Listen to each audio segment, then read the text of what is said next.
ध्यान में है, पुलिस मुख्यालय के द्वारा पूरे राजस्थान में साइबर शील्ड अभियान चलाया जा रहा है, जिसमें कि जो साइबर फ्रॉड हो रहे हैं उससे जुड़ी हुई गैंगों को, उससे जुड़े हुए ऑनलाइन सेंटर्स को चिन्हित करके उनके विरुद्ध कार्रवाई करने की पूरी प्रक्रिया चल रही है। इस क्रम में पुलिस उपायुक्त जयपुर पश्चिम ने श्री अमित कुमार जी हमारे साथ में बैठे हुए हैं। इन्होंने बहुत डिटेल में स्टडी करके उनके क्षेत्र में जहाँ जहाँ पर इस तरह की गैंग्स ऑपरेट हो रही थी उनके विरुद्ध एक टीम बना करके कार्रवाई प्रारंभ की। इस टीम में उन्होंने अपने जिले के उन थानों को चिन्हित किया, थाना अधिकारियों को टीम में शामिल किया, जिसमें कि हरमाड़ा है, करनी विहार है, कटनी है, विंदायका है, कालवाड़ है। इन थाना अधिकारियों को और अपनी डीएसटी स्पेशल टीम को लेकर के और खुद की जो साइबर सेल है उसको लगा करके डिटेल में स्टडी कराई कि कहाँ कहाँ पर इस तरह की कार्रवाइयाँ गैंग्स कर रही हैं, ऑपरेट हो रही हैं, कॉल सेंटर चल रहे हैं। इसको चिन्हित करने के बाद में उन्होंने कल डिटेल में बहुत बड़ी रेड को प्लान किया, जिस रेड में कल 30 लोगों को गिरफ्तार किया गया, 2 नाबालिग उन्हें निरुद्ध किया गया और बहुत बड़ी संख्या में साइबर फ्रॉड करने में इस्तेमाल होने वाले सामान को सीज किया गया, जिसमें कि लैपटॉप्स हैं, बड़ी संख्या में मॉनिटर्स हैं, कंप्यूटर की एसेसरीज है और बहुत सारे बैंक की जो चीज़ें होती हैं, एटीएम हुए, बैंक के पासबुक्स हुए, इन सबको सीज किया गया। यहाँ पर दो तीन तरीकों के फ्रॉड करने की जो कार्रवाइयाँ थी वो चल रही थी, जिसमें कि पहली कार्रवाई थी नकली बाबा बन करके लोगों को बेवकूफ़ बना करके पैसे ठगने की कार्रवाई। वहीं दूसरी तरफ कुछ लोग थे जो कि ऑनलाइन गेमिंग चलती है, आप सभी भी इससे वाकिफ होंगे कि ऐप बना करके ऑनलाइन गेमिंग करने की कार्रवाइयाँ लोग करवा रहे हैं, जिसमें कि व्यक्ति पैसा लगाता है, उसे ये उम्मीद दी जाती है, उसे ये बताया जाता है कि बहुत जल्दी अपना पैसा आप दुगना कर सकते हैं, 3 गुना कर सकते हैं और वो लगातार अपना पैसा ऑनलाइन ट्रांजेक्शन के माध्यम से देता रहता है। ये 2 मेन मोडस ऑपरेंडाई थे जो कि कल इन्होंने क्रैक किए। इस पूरी प्रक्रिया में 4 बड़ी गैंगों को इन्होंने ट्रेस किया, उन गैंगों के विरुद्ध कार्रवाई की। कुल मिलाकर के गिरोह अगर हम देखें जो अलग अलग कार्य कर रहे थे, जिसमें कि सिंगल लोग भी अपने गैंग चला रहे थे, तो कुल 8 गिरोह हैं जिनके विरुद्ध कल ये कार्रवाई हुई। कुल 4 बड़े कॉल सेंटर इनके द्वारा इसको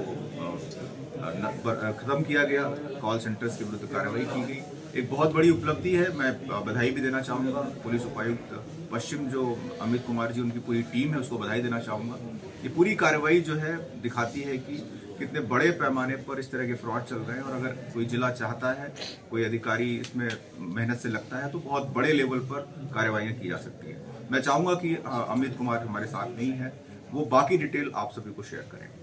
thank you sir. Sir basically ये जो कार्रवाई की गई सर, किस तरह से पूरी प्लानिंग की गई, अलग अलग सर गैंग है सर, पर्टिकुलर किस गैंग का क्या काम होगा?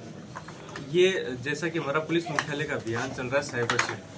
इस अभियान के तहत ऐसे सारे फ्रॉड करने वाले लोग जो हिंदुस्तान भर में कहीं भी फ्रॉड कर रहे हैं, उनका तकनीकी डाटा MHA और NCRB की अलग अलग साइट्स पर और जो डिजिटल पोर्टल्स हैं उसमें उपलब्ध है। उन सारी तकनीकी आसूचनाओं को इकट्ठा किया गया, मुखबिर तंत्र एक्टिवेट किया ताकि ये सारी सूचनाओं का संकलन जमीनी स्तर पे भी किया जा सके। जब ये एक्सटेंसिव होमवर्क करके हमने अपनी साइबर टीम और अपनी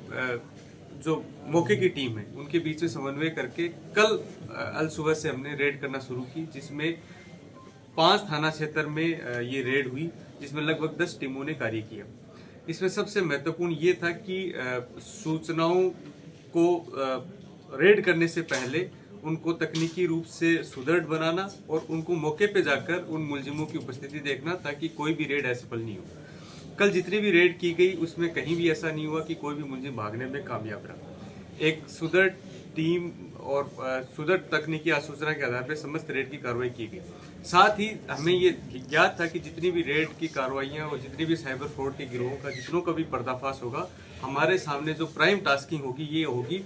कि इनके बहुत सारे लोग उस वक्त मौके पर नहीं मिलेंगे, तो कहीं ना कहीं जो साइबर फ्रॉड का पैसा है वो लीकेज नहीं हो जाए।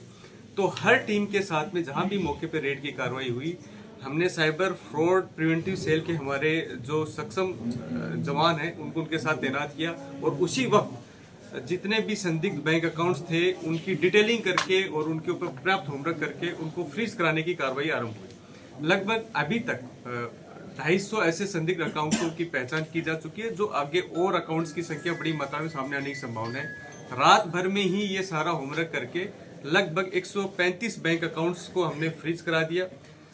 लगभग 64 यूपीआई वॉलेट्स को, अकाउंट्स को हमने फ्रीज करा दिया और 20 एटीएम ऐसे हैं जिनकी अमाउंट्स विद होल्ड कराई गई है।